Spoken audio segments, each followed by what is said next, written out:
نظر کے بارے میں پوچھ رہے ہیں. نظر کہ گاؤں میں لوگ کہتے ہیں کہ کوئی بھی نئی چیز لو تو نظر لگتی ہے. دیکھو اس میں نظر تو برحق ہے، لگنے کا امکان ہوتا ہے، لیکن ہر وہ چیز جس کا امکان ہو ضروری نہیں ہے کہ وہ لازمی ہو بھی جائے. امکانات کی دنیا تو بہت بڑی ہے نا، اس میں افراط اور تفریط ہے. کچھ لوگ تو ایسے ہیں جو نظر کے وجود ہی کو نہیں مانتے، وہ کہتے ہیں نظر سرے سے لگتی ہی نہیں ہے. اور کچھ لوگ کہتے ہیں ایسے ہیں کہ اس میں بہت مبالغہ کرتے ہیں، ان کو ہر وقت لگ رہی ہوتی ہے ان کے رائے کے مطابق کہ اس کو لگ گئی، اس کو لگ گئی، اس کو لگ گئی، یہی چلتا رہتا ہے پروگرام. تو نہ اس میں وہمی بننے کی ضرورت ہے اور نہ نظر کا انکار کرنا جائز ہے ہمارے لیے. جو لوگ نظر کا انکار کرتے ہیں نا وہ ہیں سیکولر لوگ، لبرل لوگ جو شریعت کو نہیں مانتے. وہ کہتے ہیں اس کی کیا دلیل ہے؟ بھائی ہمارے پاس دلائل مشاہدہ بھی دلیل ہوتی ہے، لیکن وحی خود دلیل ہے ہماری نظر میں. وحی جب نبی صلی اللہ علیہ وسلم نے بتا دیا کہ العین حق، نظر برحق ہے، تو ہمارے لیے یہ بھی ایک دلیل ہے. اب کوئی رسول کو مانتا ہی نہ ہو، اللہ کو مانتا ہی نہ ہو تو وہ نہ مانے، وہ اس کا ہیڈیک ہے. ہم کوئی سائنسدانوں کو مجبور تھوڑی کر رہے ہیں کہ آپ نظر کو مانو. سائنسدان جنت مانتے ہیں کہ جنت ہے؟ جواب دینا. سائنسدان مانتے ہیں موت کے بعد دوبارہ زندگی ہے؟ یہ سائنس کا ٹاپک ہی نہیں ہے بھائی، سائنس یہاں تک پہنچی نہیں ہے. تو نظر تو برحق ہے، کوئی بھی اچھی چیز ہو، کوئی بھی بہت ہو، تو اس پہ چانس ہوتا ہے کہ نظر لگ جائے. نبی صلی اللہ علیہ وسلم نے فرمایا اگر کوئی چیز تقدیر پر غالب آ سکتی تو وہ نظر ہوتی، اور نظر اونٹ کو ہانڈی تک پہنچا دیتی ہے. اچھا والا اونٹ ہوتا ہے، نظر لگی گیا. آپ نے دیکھا ہوگا بڑے بڑے اونچے کٹے بیل لوگ لے کر آتے ہیں بقرعید کے دنوں میں، بعض دفعہ نظر لگتی ہے دھڑام سے گر جاتے ہیں، بعض دفعہ ویسے ہی گر جاتے ہیں غربت مہنگائی سے متاثر ہو کے، لیکن بعض دفعہ نظر بھی لگتی ہے. تو ہمارے پاس جو نظر کے برحق ہونے کی دلیل ہے وہ رسول اللہ صلی اللہ علیہ وسلم کا قول. اسی وجہ سے یعقوب علیہ السلام نے جب اپنے بیٹوں کو مصر بھیجا تو خوب لمبے خوبصورت بیٹے تھے، تعداد میں بھی زیادہ تھے. ان سے کیا فرمایا؟ لا تدخلوا من باب واحد وادخلوا من ابواب متفرقہ. اے میرے بیٹو ایک دروازے سے داخل نہ ہونا، متفرق دروازوں سے داخل ہونا. کیونکہ ایک ہی گیٹ سے جب جائیں گے نا، ایک باپ کے 11 بیٹے اتنے خوبصورت اور لمبے لمبے اور خوبصورت جوان، تو لوگ بولیں گے یار کیسا خوش قسمت باپ ہے جس کے 11 بیٹے ہیں. سمجھتے ہو گے نہیں سمجھتے؟ آج کل تو فیملی پلاننگ نے نظر کا چانس ہی ختم کر دیا. 2 بچے ہوتے ہیں وہ بھی اچھے نہیں ہوتے. تو یہاں قرآن سے بھی ہمیں، حدیثوں سے بھی پتہ چلتا ہے کہ امکان ہے. لیکن ایک بات یاد رکھو دنیا میں، یہ بہت امپورٹنٹ بات ہے، کاش اس کو سمجھ جاؤ. یہ تجربوں کا نچوڑ ہے جو میں آپ کے سامنے پیش کر رہا ہوں. امکانات کی بیس پہ یقینی دعوے کرنا یہ تمام گمراہیوں کی بنیاد ہے. جادو کا بھی امکان ہوتا ہے، کسی پہ جادو ہو جائے، ہزاروں میں کسی ایک پہ. لیکن روحانی عامل کے پاس جب آپ جاؤ گے کہے گا آپ پہ بھی جادو، آپ پہ بھی جادو، آپ پہ بھی جادو، آپ پہ بھی جادو. جب آپ کرو گے نا کہ بھائی مجھ پہ جادو کیسے ہے، کہے گا کیا جادو برحق نہیں ہے؟ سمجھ میں آ رہی ہے بات؟ ڈاکٹر یہ بدماشی کبھی نہیں کرتا. آپ ڈاکٹر کے پاس جاؤ، آپ کے گردے میں پین ہو رہا ہے، وہ چیک کرے گا کہ گیس کا پین ہے یا پتھری کا پین ہے، کیونکہ ڈاکٹر اس کا علم ہے باقاعدہ. وہ کبھی یہ نہیں کہے گا کہ پتھری ہے بس تکا مار دیا. بھائی ڈاکٹر صاحب پتھری کا پین کیوں ہے؟ تو وہ جواب میں کہے کیا گردوں میں پتھری ہوتی نہیں ہے کیا؟ آپ بولو گے ہوتی تو ہے، میرے ہے یا نہیں ہے مجھے تو یہ تو بتاؤ. حالانکہ گردوں میں پتھری ہونے کا جتنا چانس ہے نا، جتنی پرسنٹیج 100 میں، جادو کی اس سے بھی کم ہے. ہزاروں میں کسی ایک پہ ہوتا ہے جادو. لیکن عاملوں کے پاس جب آپ جاؤ، یہاں الحمدللہ کچھ عامل ہے جو میرے خلاف ایک فل پروپیگنڈا شروع کیا ہوا. اتنی خوشی ہوتی ہے مجھے، میں آپ کو بتا نہیں سکتا. جب عامل میرے خلاف بولتے ہیں اتنی خوشی ہوتی ہے، اور میں کہتا ہوں کمبختو تمہارے پاس جادو، چڑیل، جن، بھوت، تم میرے خلاف بولتے کیوں؟ نقصان پہنچا دو یار.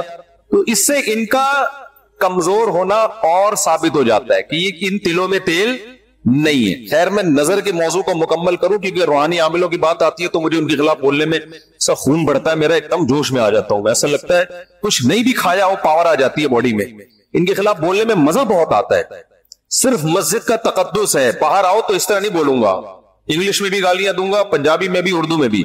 یہاں بڑے بڑے عامل ہیں جو بڑے پنپ رہے ہیں اور ہمارے بڑے بڑے مولانا جا جا کے نا ان کو پروموٹ کر رہے ہیں, بے شرموں کو, ان بے غیرتوں کو. خیر فی الحال اتنی گالی کافی ہے.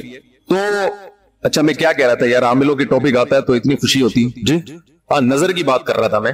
تو نظر میں جو ہے نا لگنے کا چانس ہوتا ہے, یہ ہے, لیکن چانس سے فائدہ اٹھا کے ہر ایک کو یہ کہنا کہ تم پہ جادو ہے, تم پہ نظر ہے, تم پہ یہ ہے.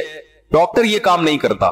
شوگر کا چانس ہوتا ہے آپ کو کہ شوگر ہے, لیکن یہ تو نہیں کہ ڈاکٹر جب تک کمپلیٹلی تحقیق نہ کر لے, ڈاکٹر نہیں کہے گا تمہیں شوگر ہے, تمہارے گردوں میں پتھری ہے, تمہارے پیٹ میں یہ مسئلہ ہے. حالانکہ امکانات تو ہوتے ہیں, لیکن آپ یہ جو ڈرامے باز لوگ ہیں نا, روحانی عامل, ان کے پاس جاؤ گے نظر ہی لگی ہوئی ہے آپ کو. لازمی کیا لگی ہے, کیونکہ جب کسی کے پاس کوئی فن نہیں ہوتا, علم نہیں ہوتا, تو وہ سب کچھ جانتا ہے. پھر سمجھ رہے, ڈاکٹر کے پاس علم ہوتا ہے کڈنی کا, لہذا تحقیق کرے گا, 100 میں 2 کو کہہ دے گا تیرے گردے خراب ہیں.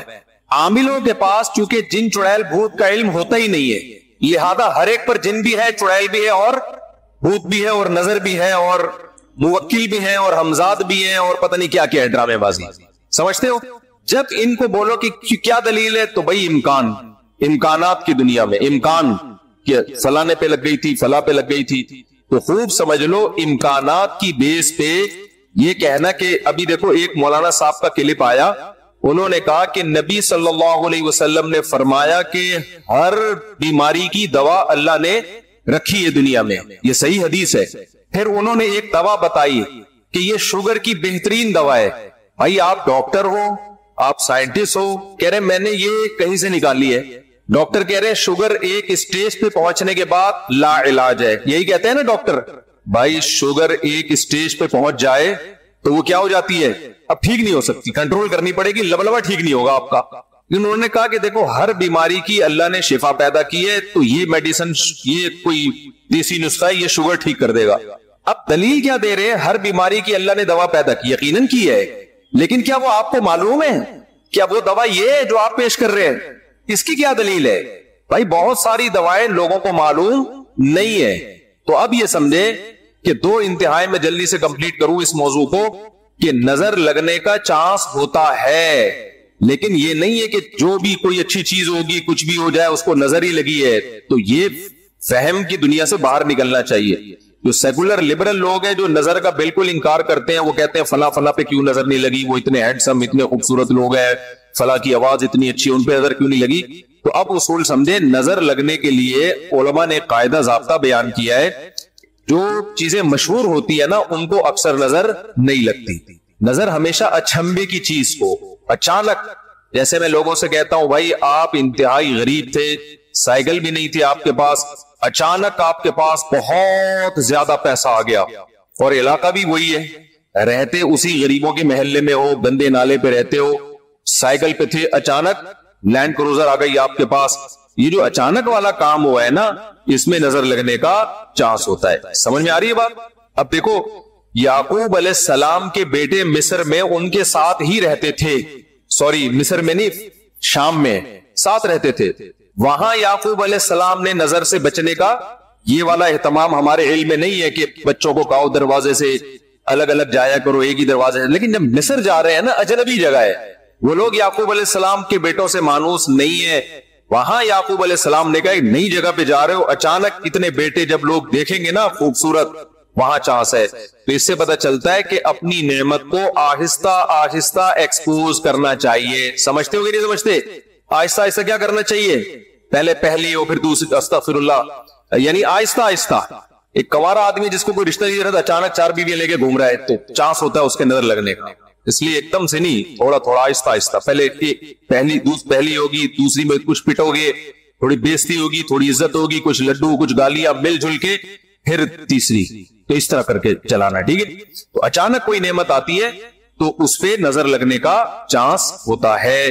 دوسری بات یہ ہے کہ نظر سے بچنے کے لیے جو نبی صلی اللہ علیہ وسلم نے دعائیں بتائی ہیں, ان دعاؤں کا اہتمام کرنا چاہیے. اعوذ بکلمات اللہ التامہ من کل شیطان وہامہ ومن کل عین لامہ, یہ دعا پڑھنی چاہیے.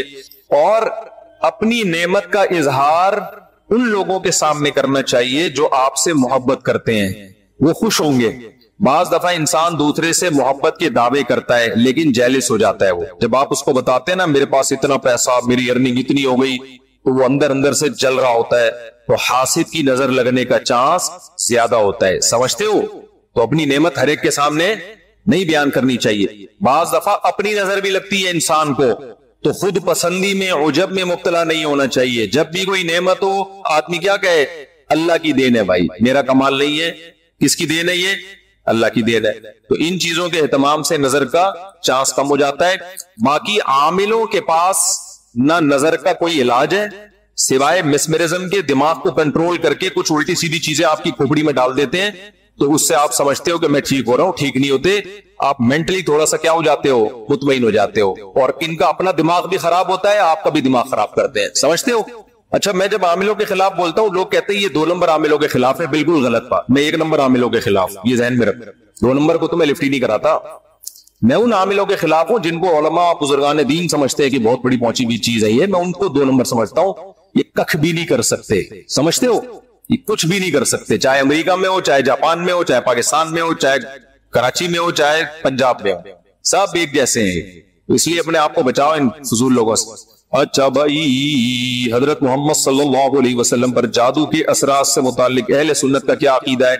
نبی پر جادو ہوا تھا، بخاری مسلم سے ثابت ہے، لیکن ہوا کیوں تھا؟ آپ کہیں گے نا ایک طرف تو آپ کہہ رہے جادو اتنی آسان نہیں ہے، ہزاروں میں کسی ایک پہ، تو پیغمبر پہ ہو گیا۔ دیکھو کچھ چیزیں نبی صلی اللہ علیہ وسلم کے ساتھ ایسی ہوئی ہیں جن میں کوئی حکمت تھی۔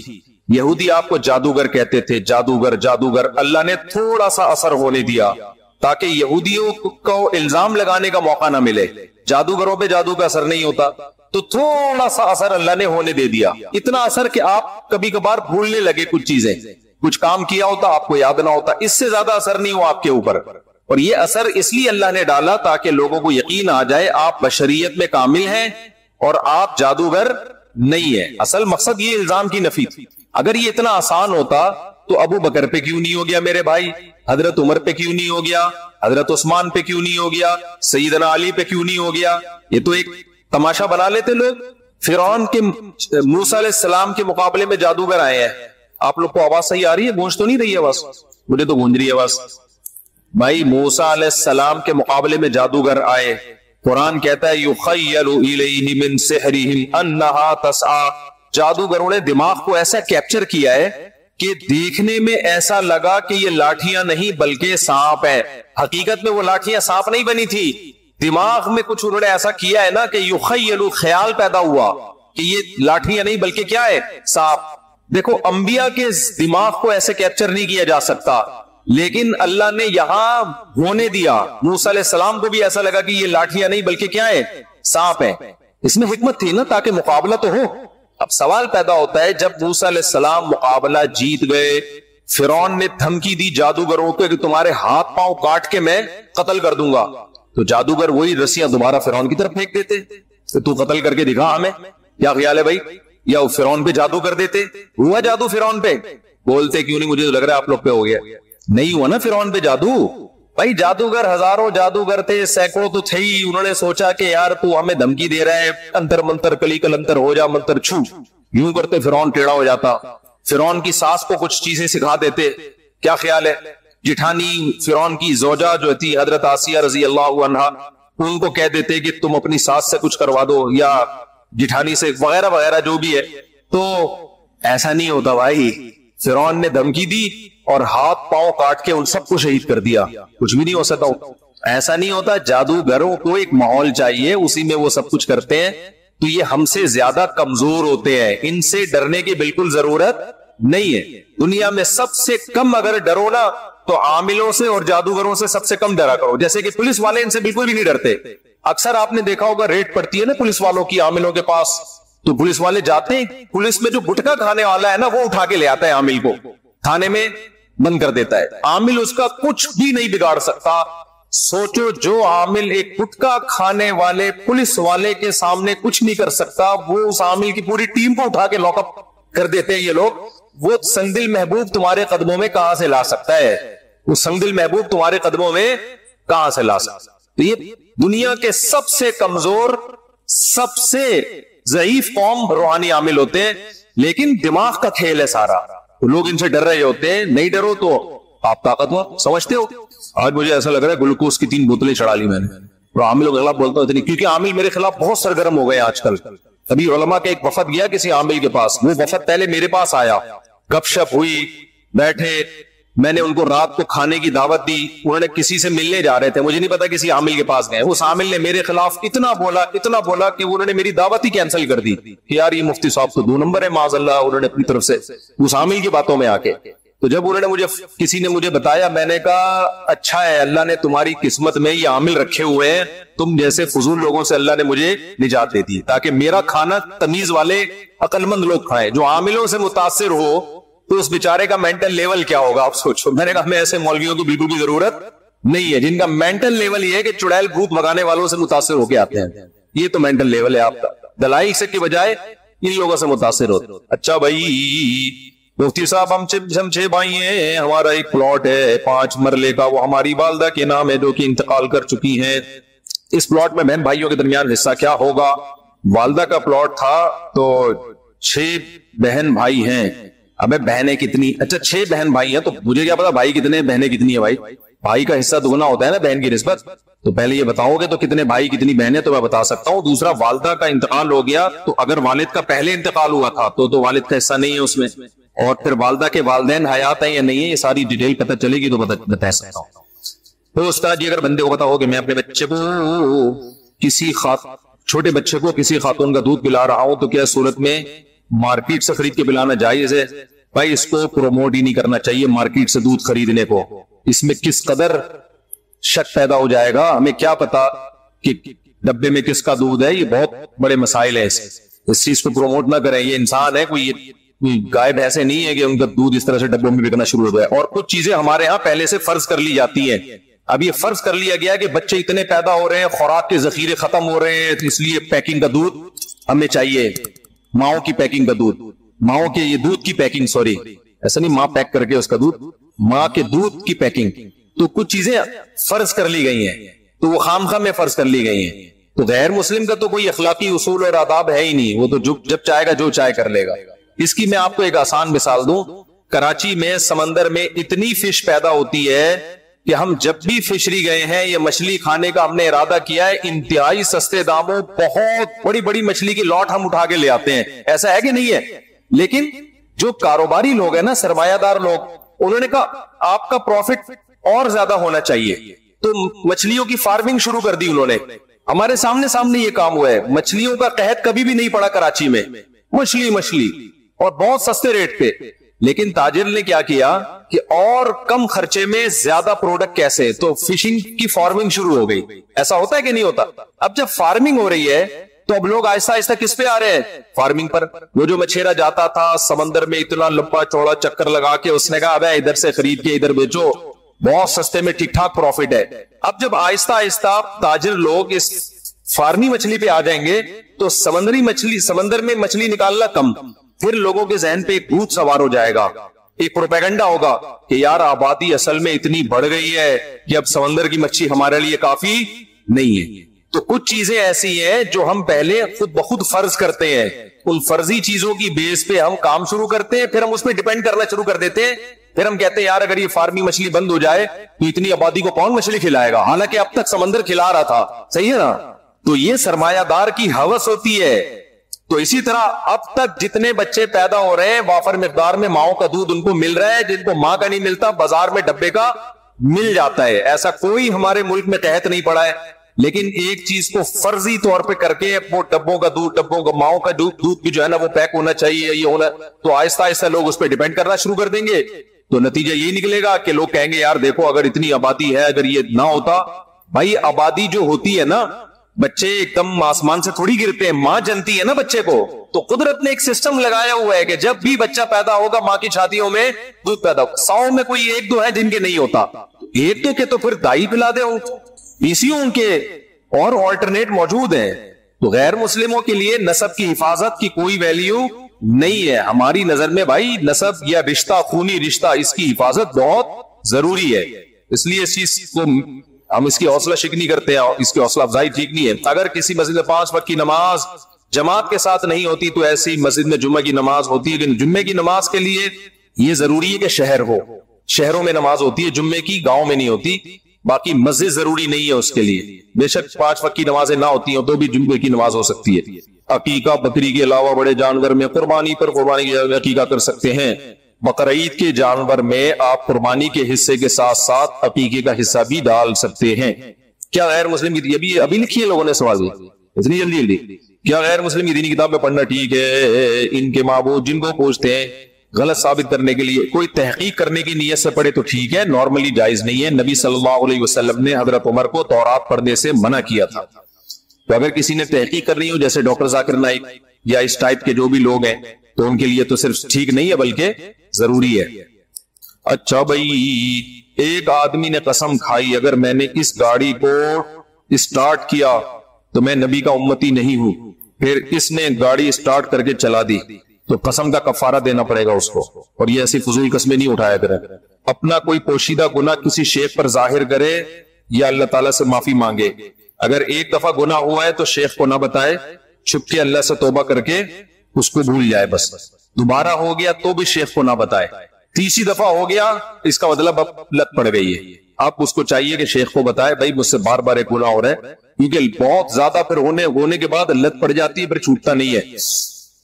اور یہ عبد القیوم قاسمی میرٹھ سے تشریف لائے ہیں. ملاقات ممکن ہے انڈیا سے تشریف لائے ہیں. انشاءاللہ صلو علی الحبیب.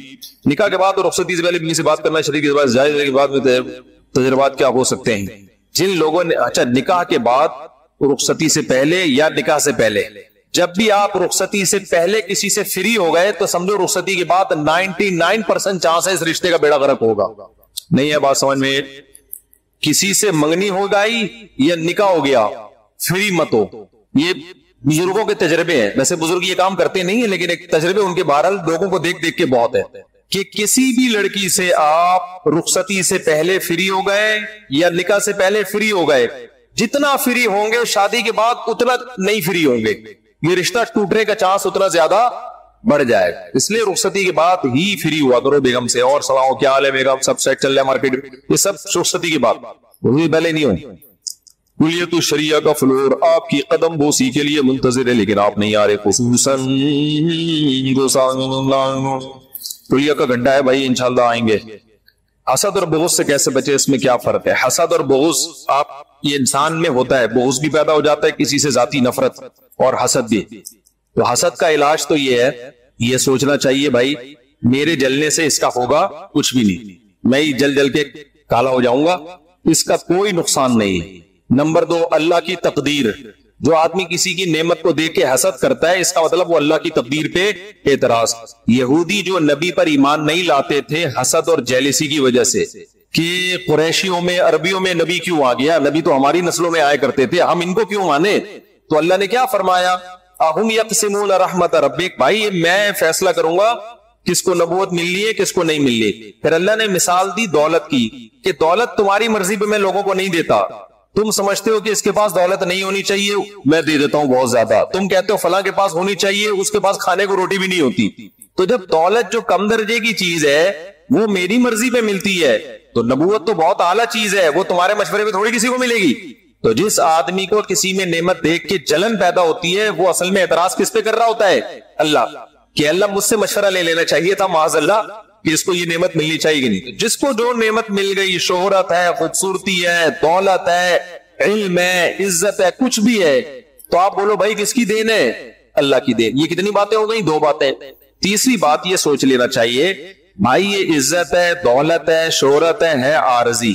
اب دیکھو آپ چڈی بنیان میں گھوم رہے تھے، دھوتی بنیان میں، آپ کے دوست کی سوٹ اور ٹائی میں گھوم رہا ہے، بڑا زبردست. آپ کو تھوڑی دیر کے لیے حسد ہوگا یار یہ کیا ہے. لیکن اگر پتا چل جائے کہ یہ غفار بھائی نے اس کو تھوڑی دیر کے لیے پہننے کے لیے دی ہے، تھوڑی دیر میں غفار بھائی اس سے سوٹ بھی لے لیں گے، ٹائی بھی لے لیں گے، پینٹ بھی لے لیں گے، اور وہی دھوتی بنیان میں ہی گھومے گا، اب حسد ہوگا آپ کو؟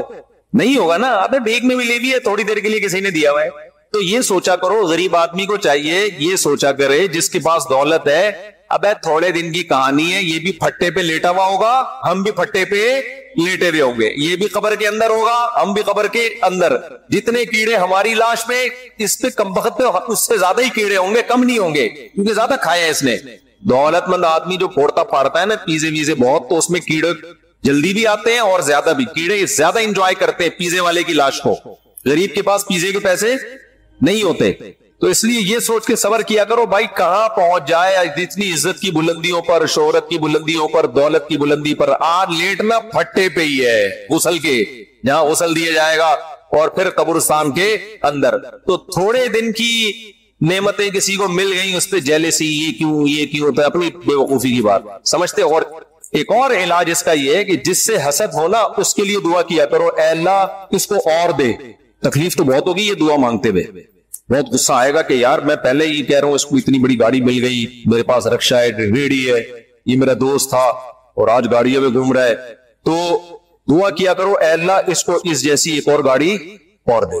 جب کسی کی تیسری شادی کا سنو, اے اللہ چوتھی بھی کرا دے اسے, کیونکہ بہت لوگ اس سے بھی تپرے ہوتے ہیں کہ ہماری ایک نہیں ہو رہی, یہاں لوگ کرتے چلے جا رہے ہیں. ٹھیک ہے, تو جس کے لیے دل میں حسد کے جذبات ہوں اس کے لیے دعا کرنی چاہیے, اے اللہ اس کو اور دے. تو تھوڑی دل میں تکلیف تو ہوگی, دل تو چاہ رہا ہوگا اللہ تباہ کر دے, اس کو بیڑا ہی غرق کر دے, لیکن آپ نے کیا کرنا ہے, دعا, اے اللہ اس کو اور دے. اس دعا سے کیا ہوگا, دل ٹھیک ہونا شروع ہو جائے گا.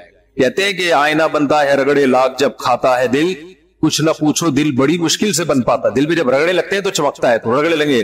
اور ایک اور کام کیا کرو, اس کی تعریفیں کرنا شروع کر دو. حالانکہ دل چاہ رہا ہوتا ہے اس کی برائی, لیکن لوگوں کے سامنے تعریفیں. اور یہ ہوتا ہے, دیکھو ڈاکٹر ذاکر نائک صاحب آئے نا, بہت زیادہ عزت ہو رہی ہے. تو اب کیا ہے, کچھ لوگوں کو سمجھ میں نہیں آ رہا یار, ہم لوگ اتنے عرصے سے یہ کام کر رہے ہیں, ہماری اتنی نہیں ہو رہی, اس کی اتنی ہو رہی ہے. تو اب وہ کہنے الفاظ تو ہوتے ہیں ہم اصلاح کر رہے ہیں, لیکن لیبل اصلاح کا ہوتا ہے, اندر کیا ہو رہی ہوتی ہے, جلن ہو رہی ہوتی ہے, حسد پیدا ہو رہا ہوتا ہے کہ یار یہ کیا ہے. تو ہمیشہ دشمن انہی کے ہوتے ہیں جن کو شہرت, عزت, دولت یا کوئی خاص حسن و جمال, کوئی بھی نعمت, انہی کے دشمن ہوتے ہیں. تو ایسے موقع پہ دعا دینی چاہیے. اور اگر کسی میں کوئی غلطی ہے تو غلطی کی اصلاح کا طریقہ خیر خواہی کے ساتھ اس کی بھی اصلاح کر سکتا ہے, طنز اور طعنے کے بغیر بھی کر سکتا ہے انسان. تو یہ چند نسخے استعمال کریں گے تو حسد مارکیٹ سے کیا ہو جائے گی, شارٹ. اور بغض کا بھی ایسا ہی ہے. جی وعلیکم السلام ہے, الحمدللہ مسلمان. یار یہ آواز کس چیز کی آ رہی ہے اتنی زور سے, یہ بند کراؤ یار, یہ سارے ان کو بند کرائیں پنکھوں کو, شور دیکھو کتنا ہو رہا ہے اس کا. آپ آگے آ جائیں, ادھر سے بھی اتنی زور سے آواز آ رہی ہے بڑے بڑے پنکھوں کو. یہ بھائی کہہ رہے ہیں کہ ہم کہ غیر مسلموں کو کہتے ہیں وہ جہنم میں جائیں گے, وہ اللہ کو نہیں مانتے, جبکہ مسلمان کرپٹ ہوتے ہیں, 2 نمبر ہوتے ہیں, جھوٹ بولتے ہیں. دیکھو پہلی بات تو یہ کہ یہ نہیں ہے کہ ساری دنیا کے سارے مسلمان ایسے ہوتے ہیں. آپ یوں کہتے ہیں کہ پاکستانیوں میں بہت سارے ایسے ہوتے ہیں, ورنہ مسلمان دنیا میں بہت ہیں, 1 نمبر بھی ہوتے ہیں, 2 نمبر بھی ہوتے ہیں. اور یہ بھی کہنا کہ سارے غیر مسلم سچ بولتے ہیں, یہ بھی غلط ہے. غیر مسلموں میں بھی بڑے بڑے فراڈ ہوتے ہیں, پورے ملک کرپٹ ہے. دوسری بات یہ کہ غیر مسلم میں چھوٹے موٹے فراڈ نہیں ہوتے ہیں تو بہت بڑے لیول کے ہوتے ہیں. مجھے یاد ہے ایک دفعہ ہمارے محلے میں ایک بندے نے مجھ سے 7,000 روپے لیے, واپس ہی نہیں کر رہا تھا. میں نے کہا یار لے کے بھاگ نہ جائے, میں نے مانگے, کہہ رہا یار میں یہ 7-8 ہزار کے فراڈ نہیں کرتا, میں جب کرتا ہوں تو کروڑوں کے کرتا ہوں, یہ لوگ 7,000. تو غیر مسلم کو اگر اصل چہرہ دیکھنا ہے نا تو ان کی بین الاقوامی پالیسیاں دیکھا کرو. یہ چپلے چوری نہیں کرتے ہماری طرح مسجدوں سے, یہ پورے ملکوں پہ اٹیک کر کے سونے کی کانیں چوری کرتے ہیں وہاں سے, سمجھتے ہو. یہ ہمارے طرح غریبوں کے مسئلے ہیں, کنڈا لگا لیا اور اس پہ جوسر مشین چلا رہا ہے. ہم لوگ کس طرح کے چور ہیں, یہ ہم لوگ بہت غریبوں والی چوری ہے ہماری, یہ بہت چھوٹی, اس پہ یہی ہماری چوری ہے نا. کنڈا لگا لیا, ادھر سے چپل لے کے بھاگ گیا, ادھر گٹکے کے ہاتھ آ رہا ہے, یوں کر لیا. ہمارے نشے بھی یہی ہے, گٹکے مٹکے, اس سے زیادہ آگے نہیں. کچھ لوگ ہیں لاکھوں میں ایک جو ہیروئن پیتے ہیں, اللہ ان کی مغفرت فرمائے. تو خیر, لیکن جو غیر مسلموں کا جب پورا چہرہ آپ کو نظر آئے گا نا تو یہ بڑے بڑے گیم کھیلتے ہیں. دیکھو میں افریقہ کے کتنے ملکوں میں جا چکا ہوں, سونا ہیرا ان ملکوں میں پیدا ہوتا ہے, گولڈ اور ڈائمنڈ. ان ملکوں کو تو ارب پتی ہونا چاہیے. ابھی میں زیمبیا گیا ہوں, کچرا کنڈی جگہ جگہ, لوگوں کے پاس پہننے کے, یعنی کئی ایسے علاقے غریب نظر آئے, پورے کپڑے نہیں پہننے کے, اتنی غربت. نکلتا کیا ہے, گولڈ, صحیح نا, ڈائمنڈ. میں اتنا ڈائمنڈ نکل رہا ہے تمہارے ملک سے, اتنا گولڈ نکل رہا ہے, غریب کیوں ہو؟ وجہ کیا ہے, بین الاقوامی طاقتوں نے ان پہ جہاں دیکھا نا کہ یہاں یہ لوگ ترقی کر سکتے ہیں تو وہ کرپٹ لوگوں کو ان پہ لے جا کے مسلط کر دیا. تو اس لیے یہ جو غیر مسلم ہے یہ ہماری طرح یہ چھوٹے موٹے حساب کتاب نہیں ہوتے، ان کے گیم ہوتے ہیں بہت بڑے پیمانے پر، اس لیے ہم ان کو سمجھتے ہیں ماشاءاللہ ویل ڈن، کیا زبردست ہے، تو اتنی احساس کمپنی میں جانے کی ضرورت نہیں۔ ہاں کچھ لوگ ان میں بہت اچھے ہوتے بھی ہیں، نارملی جو عام طبقہ ہے وہ برا نہیں ہوتا، عام طور پر وہ زبان کے پکے ہوتے، لیکن وہ بھی ہر کنٹری میں نہیں ہے۔ کچھ کنٹری تو مشہور ہے، اب میں نام نہیں لوں گا کنٹریوں کے، کچھ کنٹری تو مشہور ہے، ان کے غیر مسلم اتنے فراڈی ہوتے ہیں کہ آپ کی جہاں سوچ ختم ہوتی ہے نا وہاں سے ان کا فراڈ شروع ہو۔ لیکن کچھ کنٹری ایسے ہیں جو فراڈ نہ ہونے میں، جیسے جاپان ہے، میجورٹی وہاں پہ فراڈی نہیں ہے، وہ ایک نمبر لوگ ہوتے ہیں جاپان میں۔ اسی طرح اور بھی کچھ ملک ہیں جہاں پر ایک نمبر، تو ہر طرح کے لوگ ہیں۔ یہ جو ہم نے اپنے بارے میں فیصلہ کر لیا مسلمان 2 نمبر مسلمان ہیں، یہ نہیں ہے بھائی، ایسا بالکل بھی نہیں ہے۔ دوسری بات یہ کہ 2 نمبری ہمیشہ چوریوں میں ہوتی ہے نا، پیسوں میں۔ جتنا سخی مسلمان ہے نا پیسہ خرچ کرنے میں، اتنا دنیا میں کوئی قوم نہیں۔ ایک مسلمان مرد اپنی بیوی پہ بھی خرچ کرتا ہے، اپنے اولاد پہ بھی خرچ کرتا ہے، اپنی ماں کو بھی پالتا ہے، اپنے باپ کو بھی پالتا ہے، اور زکاتیں بھی دیتا ہے، غریبوں کو بھی کھلاتا ہے، مسجدیں بھی آباد کرتا ہے۔ آپ ذرا جا کے رمضان میں اور اس کے علاوہ سخاوتیں دیکھو یہاں لوگوں کی، تو یہاں کی سخاوت غیر مسلم اس کا مقابلہ نہیں کر سکتا۔ ہمارے ایک ریلیٹیو نے بتایا کہ ہم حج کرنے گئے تو میں نے وہاں پہ ایک سعودی کو دیکھا، ایک بہت بڑا جنرل اسٹور جس میں حاجیوں کو چیزیں بک رہی تھی، حاجی لوگ خرید رہے تھے۔ کہتے ہیں وہ جنرل اسٹور کے مالک کے پاس گیا، وہ عربی سعودی مالک کو سائٹ پہ لے گیا، بولا یہ تیرے پاس جو پورا اسٹور ہے نا اس میں کتنی مالیت کا سامان پڑا ہوا ہے؟ اس نے بتایا ہوگا اتنے لاکھ ریال یا اتنے کروڑ ریال۔ اس نے نوٹوں کی بریف کیس سے گڈیاں نکال کے دی اور بولا یہ حاجیوں میں فری بانٹ دے سارا، ٹھیک ہے یہ سب میں نے تجھ سے خرید لیا۔ تو ایسی ایسی سخاوتوں کے مسلمانوں میں آپ کو واقعات ملیں گے نا، گورے کا تصور نہیں ہے اتنا بھی کوئی سخی ہو سکتا ہے، یہ سب آپ کو اس سوسائٹی میں ملیں گے یہ واقعات۔ اس لیے اتنا احساس کمتری میں جانے کی بالکل ضرورت نہیں ہے۔ ابھی دیکھو یونیورسٹی کی ایک طالبہ کی ریپ کا واقعہ ہے نا، جو جھوٹا واقعہ تھا، کتنا شور لوگوں نے اٹھایا، اور اٹھانا بھی چاہیے بھائی، اپنی قوم کی بہنوں بیٹیوں کی عزت ہمارے ذمہ ہے، لیکن وہ جھوٹا واقعہ تھا، پھر بھی کتنا شور اٹھا اس پہ۔ آپ کا کیا خیال ہے وہاں نہیں ہوتے ایسے واقعات؟ وہاں یہ ڈیلی ہوتے ہیں، سمجھ رہے ہو؟ بعض غیر مسلم کنٹری جن کو بہت اچھا سمجھتے ہیں، ویل ڈن، ان کی یہ روز کے واقعات ہیں، یہ عام پبلک کو نہیں پتا چلیں گے، یہ اس کو پتا چلیں گے جو تھانے میں کسی آفیسر سے اس کا تعلق ہو، یا ہاسپٹل میں جو جنرل کلینک ہو، وہاں ڈاکٹر آپ کو بتائے گا میرے پاس ریپ کے کتنے کیس ڈیلی آتے ہیں یا ہفتے میں آتے ہیں۔ پولیس آفیسر بتائے گا کہ کتنی کی کمپلینز ہوتی ہیں، کتنے تو کمپلین کرتے ہی نہیں ہے۔ تو ان کے ہاں یہ ریپ میں بھی بچوں کے کھیل ہے، یہ کوئی اتنی بڑا ایشو نہیں ہے۔ ہمارے ہاں عورت کی عزت زیادہ محفوظ ہے۔ ابھی دیکھو ایک کنٹری ہے، ہمارے ایک دوست ہے، بڑا مشہور ملک، ترقی یافتہ کنٹری ہے، وہ لوگ بڑی تعریفیں کرتے ہیں، بڑے اچھے ہوتے ہیں۔ وہاں مجھے ہمارے ایک دوست نے اپنی آنکھوں دیکھا واقعہ سنا کہ 16 سالہ لڑکی کو کوئی ریپ کر رہا تھا غیر مسلم، اس کے پیچھے بھاگ رہا تھا اس کو پکڑنے، وہ چیخ رہی تھی، کہتے ہیں میں بند کمرے میں نماز پڑھ رہا ہوں تو مجھے شور کی آواز آئی، میں نے وہ پیٹرول پمپ ہے نا، تو میں نے جب دیکھا تو ایک 16 سال کی انگریز تھی، اس کے پیچھے کوئی بھاگ رہا تھا۔ کہہ رہے میں نے فوراً پولیس کو فون کیا، پولیس آئی، وہاں یہ ہے کہ پولیس آ جاتی ہے فوراً، تو پولیس آئی اور اس کو پکڑ لیا نا۔ کہہ رہے لیکن پولیس نے مجھے کہا کہ آپ کو دروازہ کھولنا نہیں چاہیے تھا، اس لیے کہ بعض دفعہ ڈکیتی کا یہ طریقہ ہوتا ہے کہ کوئی لڑکی چیختی ہے، وہ اگلا سمجھتا ہے دکان کے اندر کے کچھ اس کے ساتھ مدد کرنی ہے، وہ جیسے ہی ڈور کھولے گا دونوں مل کے لوٹ لاٹ کے چلے جاتے ہیں۔ تو مجھے اتنا ترس آیا اس بچی پہ کہ دیکھو اس کا کوئی باپ نہیں ہے، اس کا کوئی بھائی نہیں ہے، وہ تو پولیس آ گئی تو لے گئی، نہیں تو کیا ہوتا؟ ٹھیک ہے کیمروں سے بندہ پکڑا جاتا، زیادہ سے زیادہ تو سزا مل جاتی، جیل سے نکل کے پھر یہ کام کر رہا ہوتا۔ 16 سالہ لڑکی، اس کا باپ کہاں ہے بھائی، اس کا بھائی کہاں ہے؟ نہ باپ کا پتا نہ بھائی کا پتا۔ ہمارے یہاں میرے بھائی کسی لڑکی کی عزت پہ کوئی ہاتھ ڈالے نا، پولیس بعد میں پہلے اس کا بھائی ٹکا کباب بنا دے گا، اس کا باپ آئے گا، اس کے 6-7 بھائی آئیں گے، اس کے چاچے آئیں گے، اس کے مامے آئیں گے۔ آسان نہیں ہے ان کے ہاں لڑکی کا پوچھنے والا نہ باپ نہ اس کا بھائی، کیا عزت رہ گئی؟